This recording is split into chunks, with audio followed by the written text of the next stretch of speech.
I am a Reiki practitioner. I'm also a spiritual life coach, and I own the healing platform, The Full Embrace. We offer several things at The Full Embrace, spiritual life coaching, of course, and Reiki. We also sell handmade and Reiki meditation beads or malas, sustainable and natural skincare. We even do paintings now. And the real goal of The Full Embrace is to provide a haven for natural healing. And we do that through teaching, providing tools, healing, and love. And I have a lot of things that are really near and dear to me, but we specialize in self-love, which is what the conversation is going to be about today. I also offer support with grief and a little bit of law of attraction, manifestation. I help you find your purpose, get unstuck, all of the things I like to say. And also with alignment and getting grounded. I think that's very, very important. So I saw a lot of parallels with Stanley, and I was able to relate a lot. So thank you so much. It's almost like I don't know, it's very kin. It's a lot of kinship there. So thank you for that. I'm really excited to be here, and I'm actually going to try to keep it a little shorter. So I love how spirit works. I love how everything aligns. I love the mission of this retreat and how everything has come together, because everything happens for a reason. So the mindfulness exercise that Stanley just has taken us through is very similar to an exercise that I was going to do towards the end. But I think that I can give you some tips to kind of gear that towards connecting with yourself a little bit more. But I think that was great. So I was like, oh, wow. The vibe is there today. So that's really exciting. So let's get started. I do have a couple of slides to share. I want everyone, this is going to be, I'm Coach B, so I always have to coach you through something. So I think to get the best experience out of this, if you have a phone or if you are taking notes today, a journal, please get it out. We're going to be using it because I'm going to push you to ask yourself some questions today that you may or may not have asked yourself in a while, or you may have never asked yourself at all. Okay. Let's share my screen here.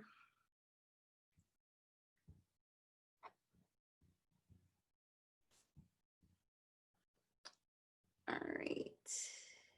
Let me know when you can see me. We'll see my screen. Not yet. Is it up there yet, Brittany? Like you just had there we go. Yep, there we go.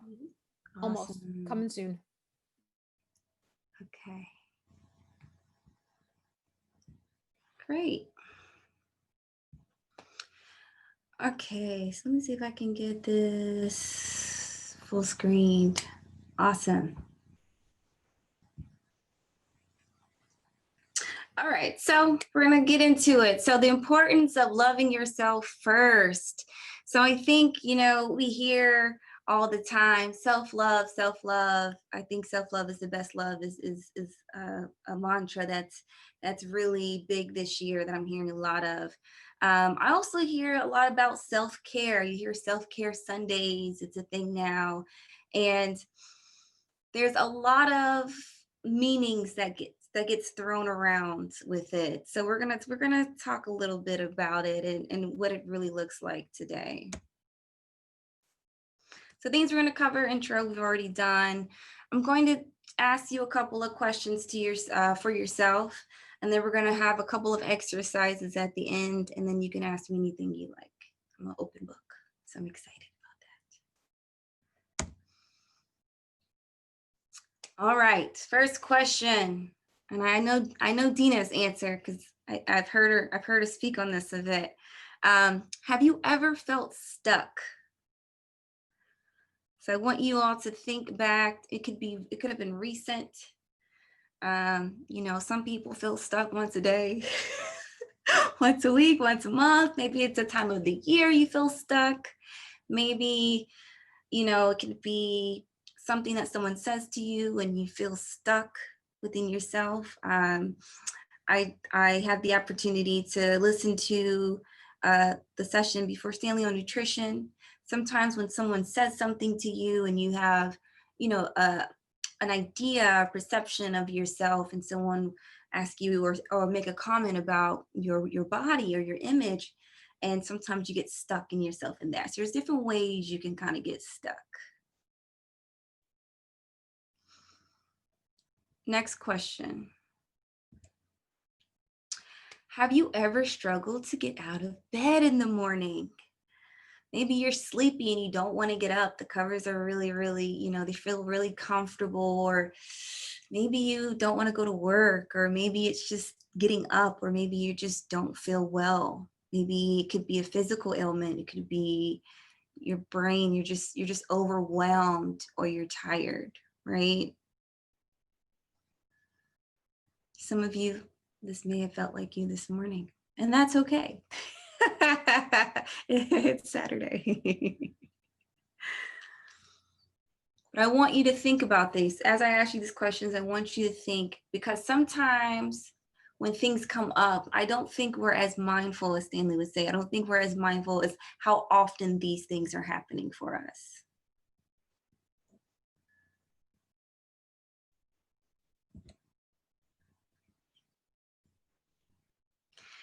So I asked you the first two questions. Had you ever been stuck? Then I asked you, have you ever just woke up and said, you know what, no adulting today. I'm not going to do it. Personal day, I'm sick. Play a little hooky. I need some time to regroup. Have you ever, though, asked yourself, hey, why are we feeling stuck? Why don't we really want to get out of bed? What's going on with us? Have you ever asked yourself that? Have you ever sat yourself down or sat up in your bed and really had a conversation with yourself to try to get to the root of what's really going on?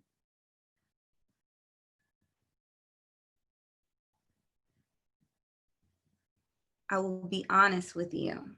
For years, I never did it. I've never done it. I think my ego has answered this question for me, but I don't think it took me a very long time to actually really figure out, have a conversation with my higher self. And we'll get into that.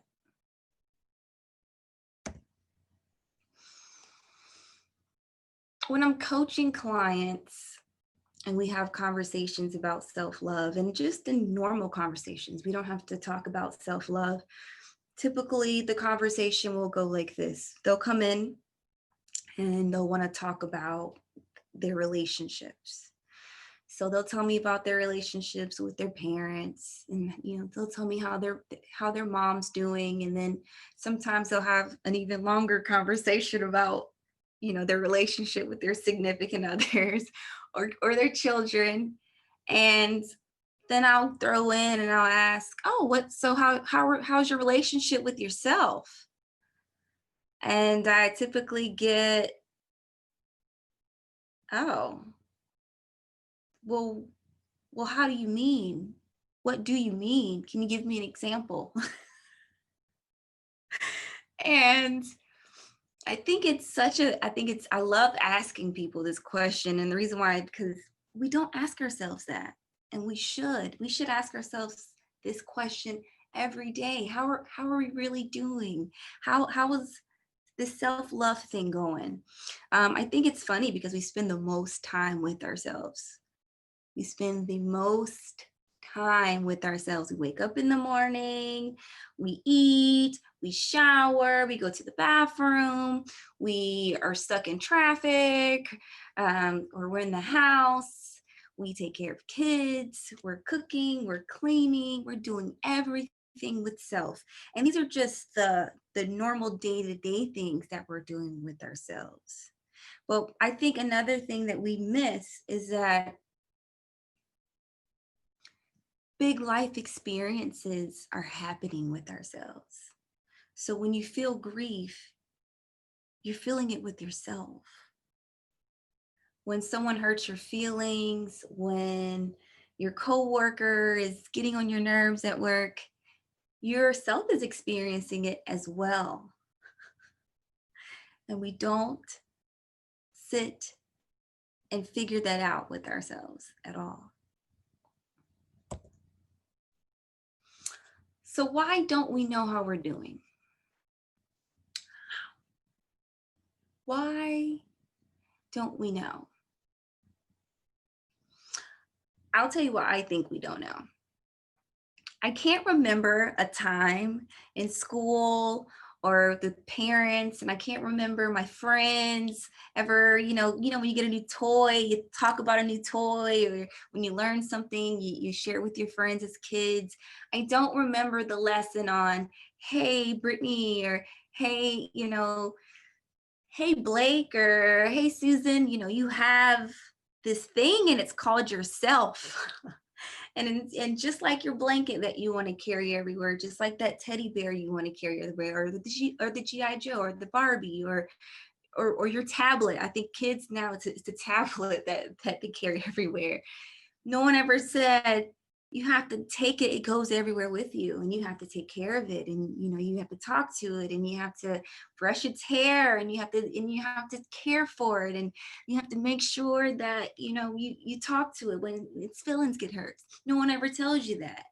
It's just kind of a stated thing that you're supposed to know.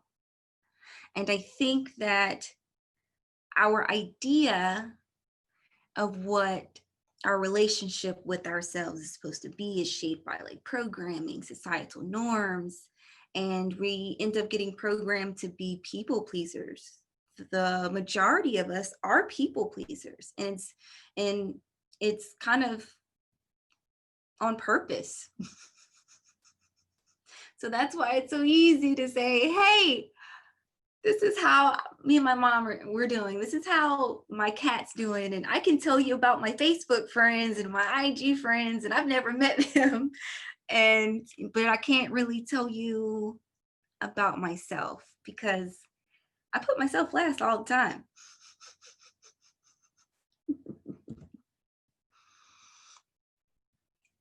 So I want to ask one of the participants, what is self-love? So if you want to unmute yourself and raise your hand and give a shot at what self-love is, that'd be great.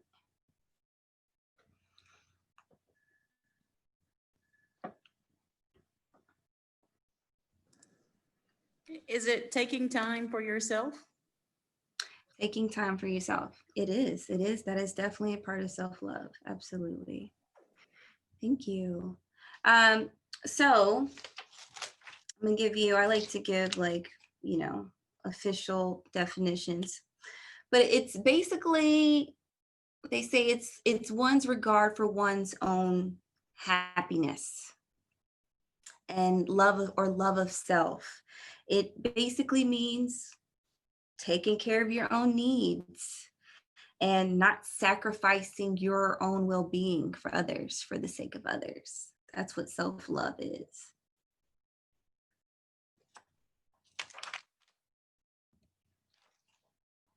So how do we do it? I hear a lot of people say, oh, self-care, self-care, self-care. That's how we do it. Self-care is definitely a part of self-love. It's not always synonymous. And I think that's where we get tripped up sometimes. I'm going to say it again. Self-love and self-care, it's not always synonymous. It's not always the same thing, and it's not really the same thing. So how do we love ourselves? We talk to ourselves. I think when you hear people talking to themselves, they're categorized as crazy. Oh, you talk to yourself. You should talk to yourself all the time. When you wake up in the morning, you should talk to yourself. When you're showering, pause your singing, talk to yourself, or maybe sing to yourself. I don't know, whatever floats your boat, right? But you should always talk to yourself. You should always be in tune with yourself. Self-love is a form of mindfulness. if you caught Stanley's session. Get to know yourself. Ask yourself questions that you've never thought to ask before. Learn to discern the difference between your ego and your higher self. Your ego is very linear, and your ego is basically what you think another person perceives you as. So it's not even really, it's like an idea of yourself. It's an idea of yourself. That's basically what your ego is. Your higher self is actually who you are at its core. It's the non-linear piece. It's way more than black and white. It's way more than materialistic external things. And it doesn't fool you as much as your ego does. Self-care with intention. I like to say self-care with intention is great. It's a great way to love on yourself. Journaling. I know there's a session today on journaling. Definitely a wonderful way to practice self-love. A lot of times when our minds are full, we don't really give ourselves an opportunity to slow down and listen to ourselves. There's so much going on. There's so much to do during the day. You know, at work, we're expected to multitask. So we're multitasking and not really getting as much done as we should or as we could. And there's just a lot going on. So journaling helps you to kind of organize your thoughts. It also helps you to affirm your thoughts, and also practicing mindfulness.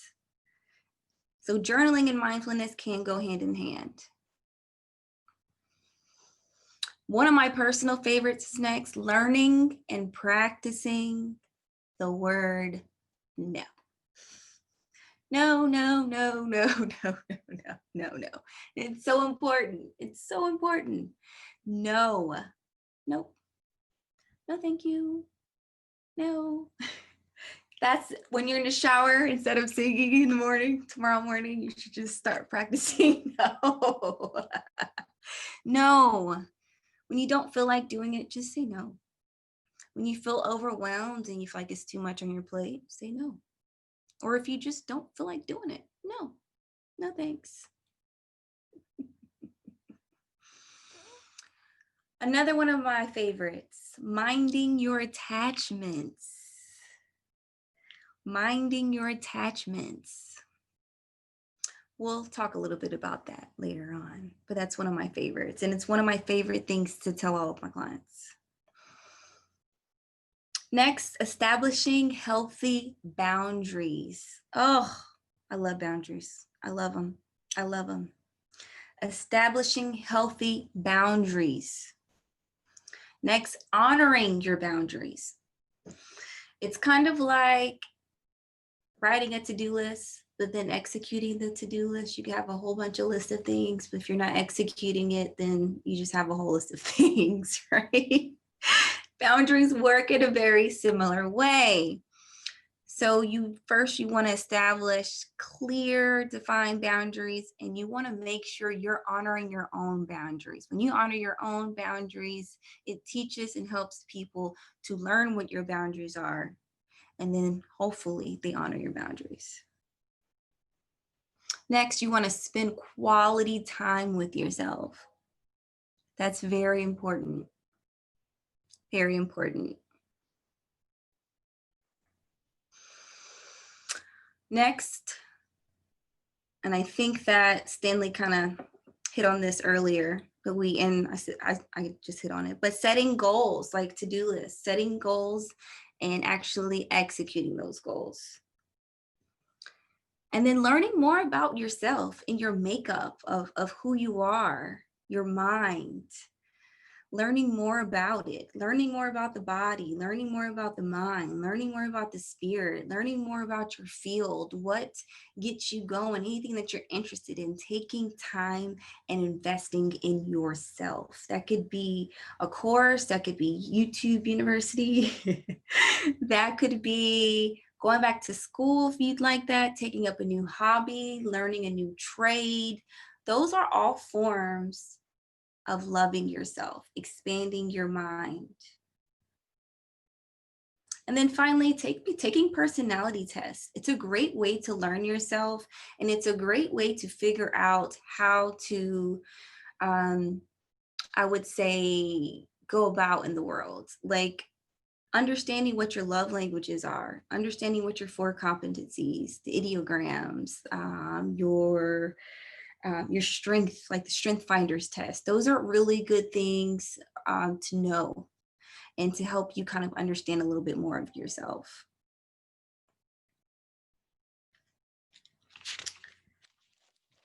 All right. Next question. Is it selfish? Oh, for a very long time, I struggled with this. I struggled with this most of my life because I was actually raised, to be a people pleaser in some ways. My grandmother kind of raised me a lot, and she had a lot of grandchildren, and I spent a lot of time underneath her. And she had a lot of expectations. And so I would I would think before I did something, I would say, what would my grandmother say first before I would actually do it? And so it was almost made it seem like, for example, I would never be able to dye my hair green. Like my grandmother, she's passed on, but if she was alive, I would never be able to wear my hair green. And I've always wanted green hair, so I'm really excited. But to do something like that, but in hindsight, I'm like, I should have definitely dyed my hair green a long time ago. What was I thinking? But self-love, loving yourself, it's never selfish. In fact, it is the best thing you can do for yourself, and it's the best thing you can do for other people. Here's why. When you invest in yourself and you really take the time to love yourself, people can tell your way of being in the world is a lot different. And your energy that it emanates off is experienced completely different. You're able to help people so much more. I'm telling you, it's not selfish at all. In fact, I think it's super selfish to not love yourself first. And that may just be my opinion because I love self-love so much, but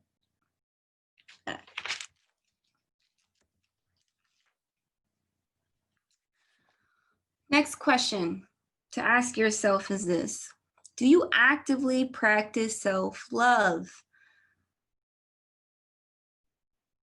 Think about the last time you've given yourself a little TLC. Was it today? Were you gentle with yourself? Maybe you gave yourself some positive self-talk.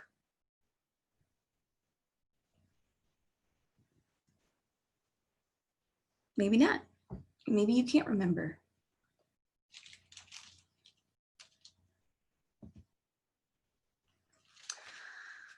Oh, my favorite question. I love when people talk about self-care. I love self-care. I'm very big on self-care. What is self-care? So I believe Angela touched on it earlier, taking care of yourself. It's any activity that we deliberately do in order to take care of our mental, environmental, emotional, and physical health.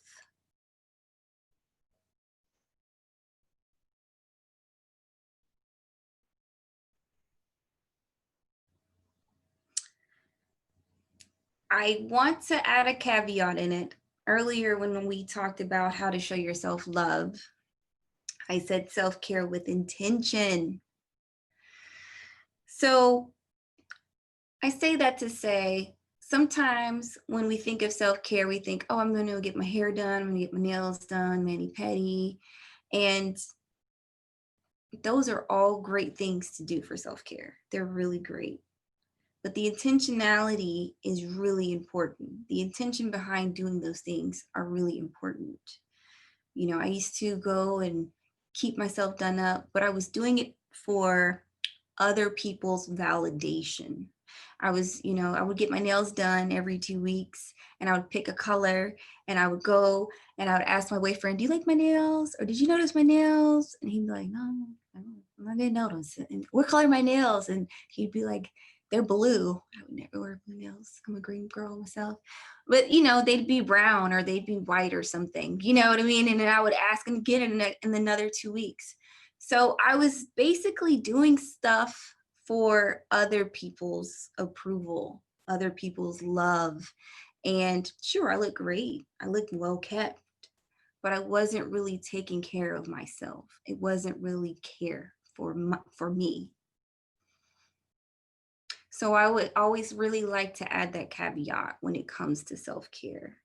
So whenever you're doing things, it should be intentional. It should be done with mindfulness.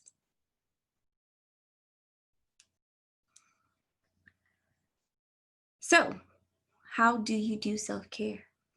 There's a lot of things you can do for self-care. Any activity that's deliberately done for your own good is self-care, to be honest. But getting a good night's rest is really good for self-care. Making sure that your sleep environment is good. You have great pillows. Maybe you use a sound machine. I love sleeping to affirmations.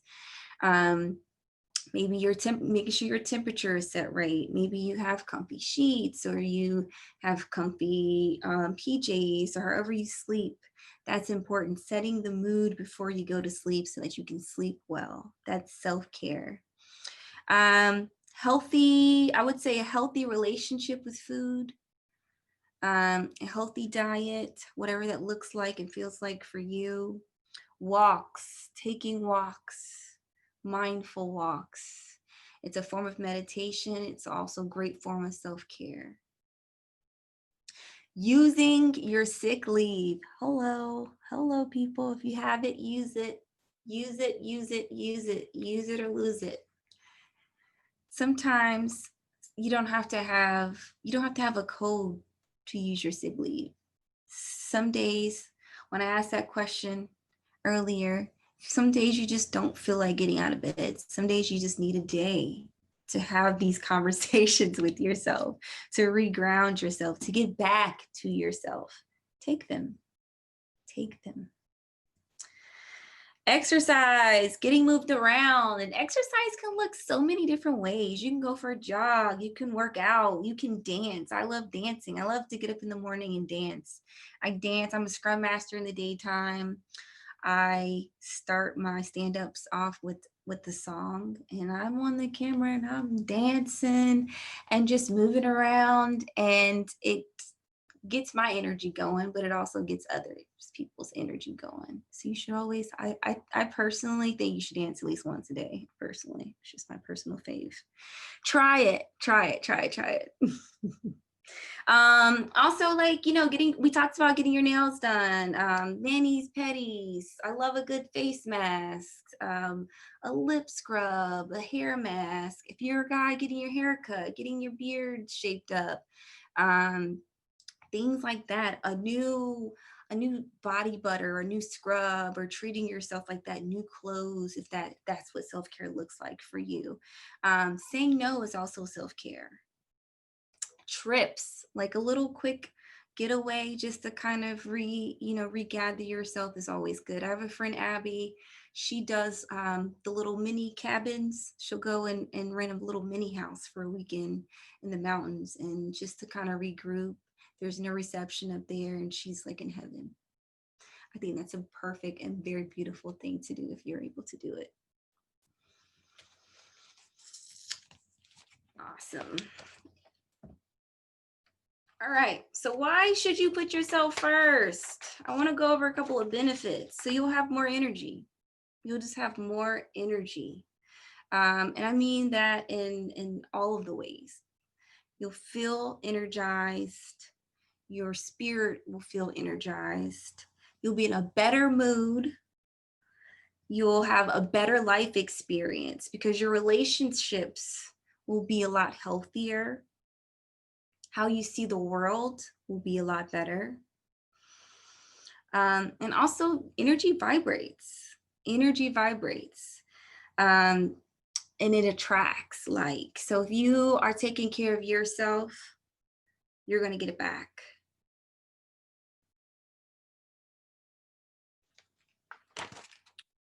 And I did mention earlier, this is one of my favorite things, boundaries. We're going to come back. So what is a boundary? I had someone recently tell me that boundaries are, there's a negative connotation attached to it for them. And they feel like they don't really like the word boundaries. And I could see that. But a boundary really, it's a line that marks limits of an area. It's a dividing line, a limit of a subject or sphere of activity is what it is. Simple, simple.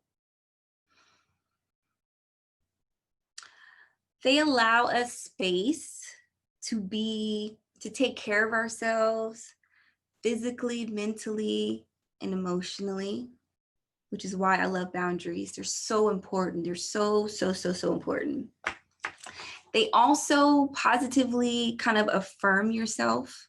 So for yourself and for others. So boundaries not only help you, but they also help other people. Finally, with boundaries, a lack of boundaries invites a lack of respect.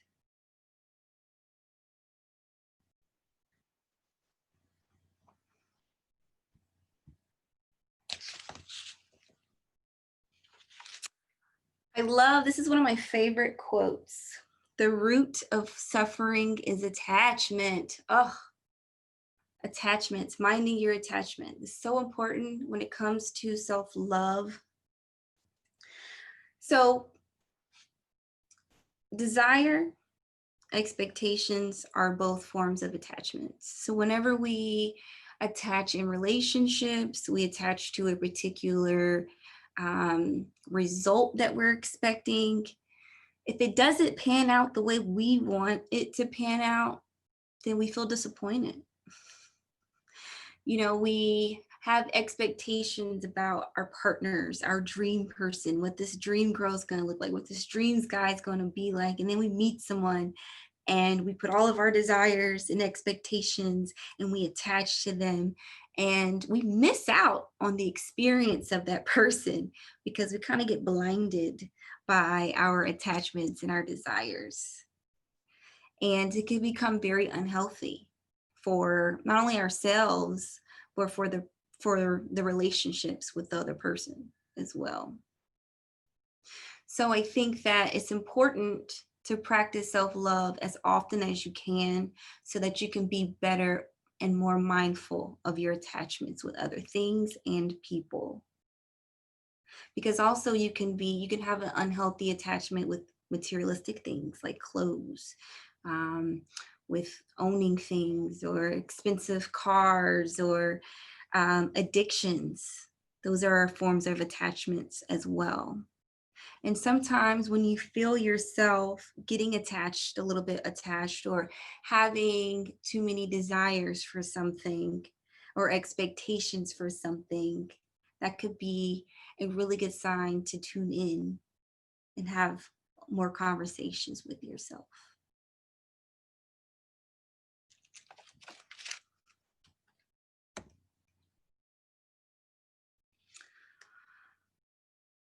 Finally, this is my second favorite quote. The first one was one of my favorite quotes. I live by 3 quotes, and this is 2 of my 3. But if you are depressed, you are living in the past.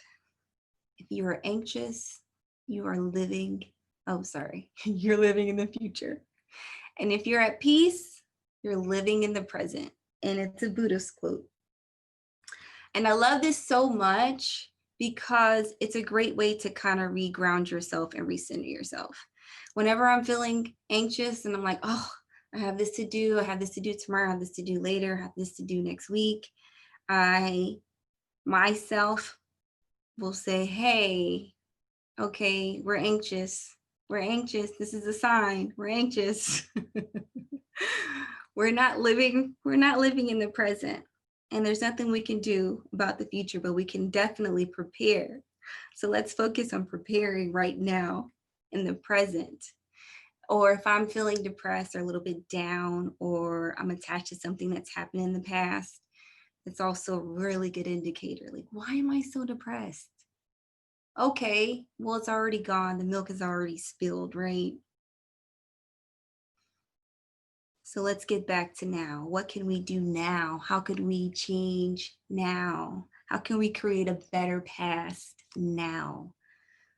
And these are great questions. I love this quote because this is a great way to also practice self-love. It's a great way to pull yourself out of it.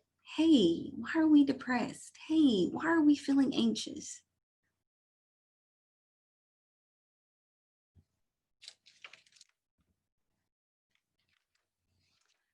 Now, I did mention earlier that we were going to do a couple of exercises. I did ask you all to get something to write with really quick. So I have 4 exercises here. The first one I'd like for you to do is answer this question.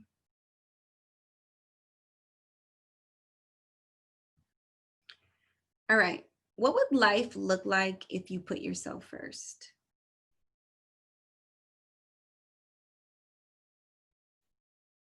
Mhm.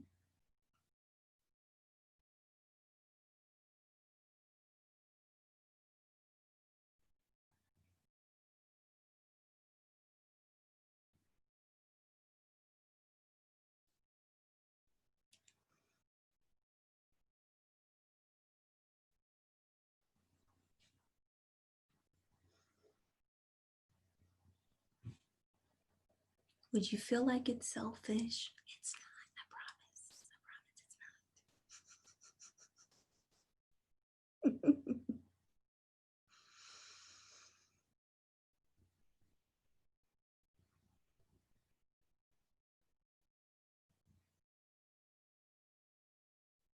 not. All right. Next exercise. I want you to list 5 things, list 5 times you've been gentle with yourself. And what that may look like is maybe you caught yourself from, not beating yourself up when something didn't happen the way you expected it to, or maybe you didn't accomplish something in a timely manner that you expected. When have you list 5 times you've been gentle with yourself? My favorite thing to tell anyone is to be gentle with yourself. We're so often, we neglect ourselves so much. This one may be a little hard. I honestly think these are the first, I started with the hard questions first, sorry. I'll give you a couple of freebies in a sec.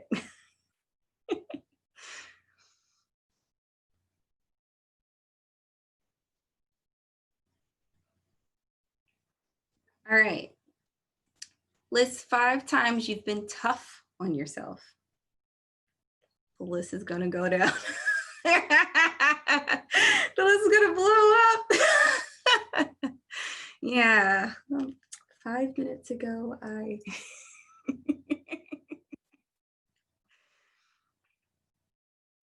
5 times you've been tough on yourself.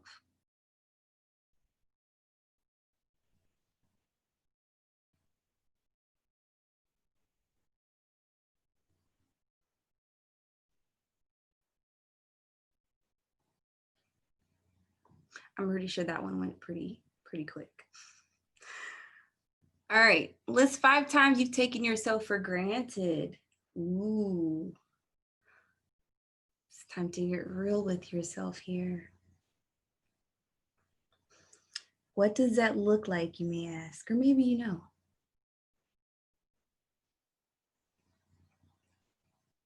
But what it may look like is every time you put other people first before you, other people's needs before your needs. You said, oh, Brittany doesn't matter today. This person needs me. So I'm going to just, you're tired. You know, maybe you're getting off work and your friends are like, we're going here and they really would love to see you. And you're exhausted. You're so tired. And you're like, oh, okay. And you're kicking yourself the rest of the night. Yes.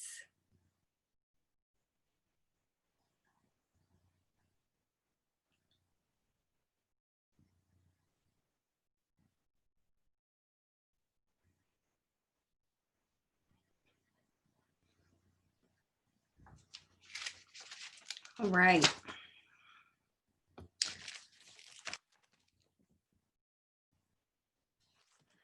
So that concludes. I was going to do a exercise, but I do want to, if you were on Stanley's session earlier, I do want to offer a quick way to connect with yourself. And I would just recommend taking 5 minutes and just taking maybe a couple of deep breaths and touching your heart. And it doesn't have to be any kind of way, but your heart center. Anytime you touch something, your focus automatically goes to it.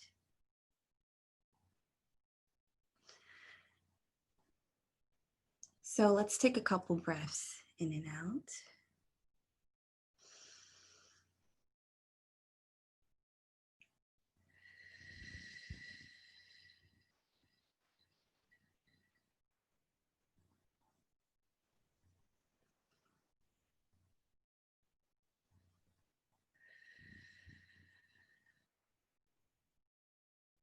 And I want you to focus on your breath, maybe your chest. I want you to feel your chest expand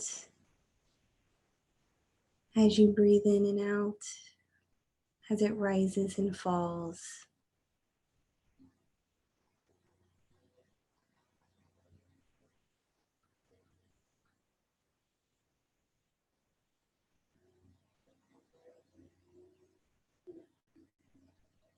And just really allow yourself this time to connect with you.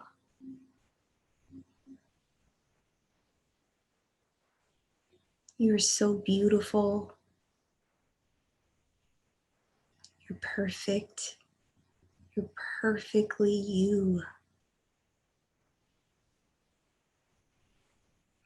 Everything is in its rightful place.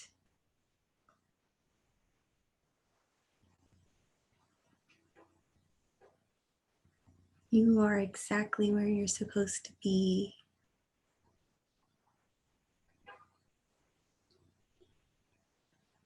The universe has your back. And now you have your back.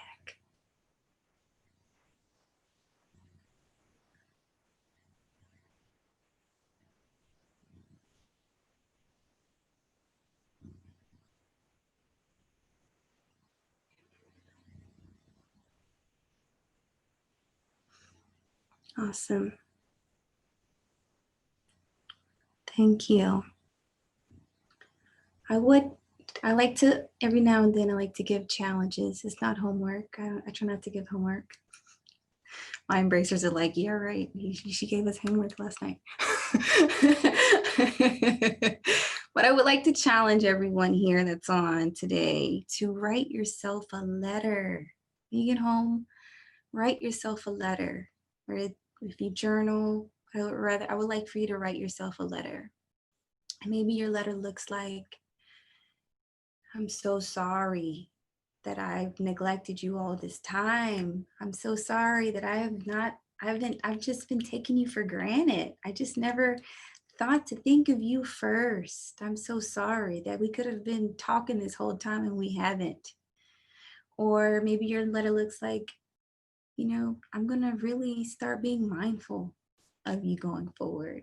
We're gonna have more talks. We're going to do this. We're going to do that. Or maybe your letter looks like, you know what? I didn't see you before, but I see you now.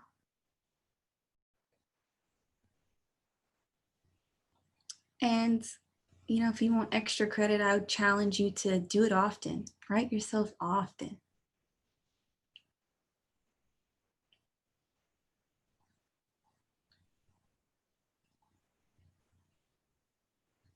Thank you. Namaste.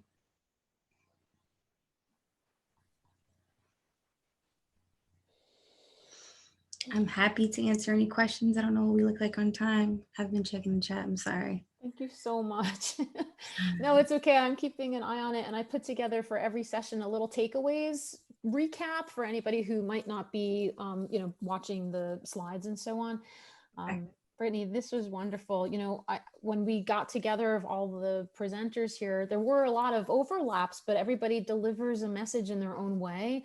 And so I think what I've gleaned from everybody is, you know, something spoke to me differently in each session. So there are some notes here. Thank you so much. This is so awesome. So this has been wonderful. Thank you. Thank you. Anyone else have anything to share or say before we move on to the next person? And keep in mind too, these are all being recorded.